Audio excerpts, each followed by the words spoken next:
ప్రతిఘటన టీవీకి స్వాగతం. క్షణక్షణం మీకోసం. భద్రాచలం వద్ద గోదావరి ఉగ్రరూపం దాల్చుతుంది. ఎగువ ప్రాంతాల్లో కురుస్తున్న భారీ వర్షాల కారణంగా గంట గంటకు గోదావరి నీటి మట్టం ప్రమాదకర స్థాయికి చేరుతుంది.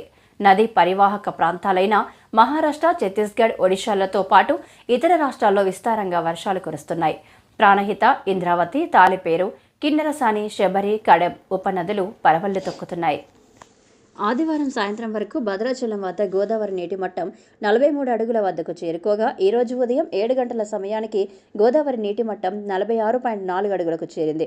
భద్రాచలం వద్ద గోదావరి నీటి మట్టం గంట గంటకు పెరుగుతుండటంతో ఆదివారం సాయంత్రమే మొదటి ప్రమాద హెచ్చరికను జారీ చేశారు.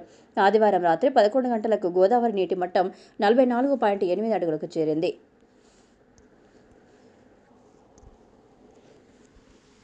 సోమవారం ఉదయం 46.4 అడుగులకు నీటి మట్టం చేరింది. 10,000